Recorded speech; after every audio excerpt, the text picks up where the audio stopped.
prorogation de 3 mois du mandat de la force de la communauté des États de l'Afrique de l'Est est assis en sigle. Le cadre de concertation des organisations de la société civile pense que s'il y avait une évaluation avec efficacité de cette force, les dirigeants de cette région ne pouvaient pas proroger ce mandat. Placide Nzilambasso, coordonnateur adjoint, affirme qu'au lieu de cette force sous-régionale, la République démocratique du Congo devrait signer des accords bilatéraux avec des États sur la sécurité. Il le dit à Patrick Sialoua.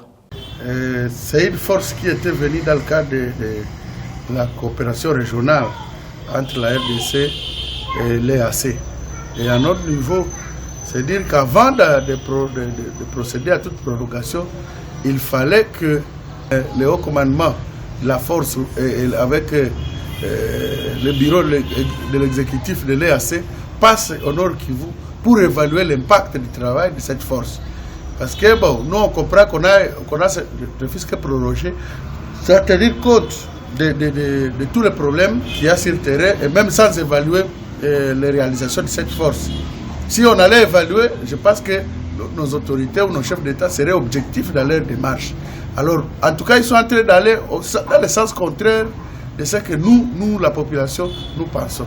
Vous avez vu vous-même, comme vous l'avez dit, des bailleurs, propriétaires des maisons que ces gens utilisent, sont partis même faire un sit-in devant le bureau de la force de l'EAC.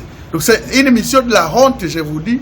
Il n'y a jamais eu une mission comme ça au monde. S'ils n'ont pas même l'argent, comme vous l'avez dit, de payer les loyers, qu'est-ce que nous pouvons attendre d'eux? Alors nos autorités devaient être conséquentes pour dire, aller à place de créer d'autres problèmes avec d'autres forces, mieux vaut mettre fin à cette force et plutôt renforcer les coopérations bilatérales avec des États.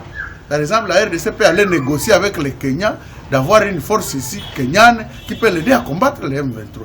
À lieu place d'amener toute une force qui ne sera pas même capable de faire quoi que ce soit, et au contraire qui va rajouter encore les souffrances des Congolais.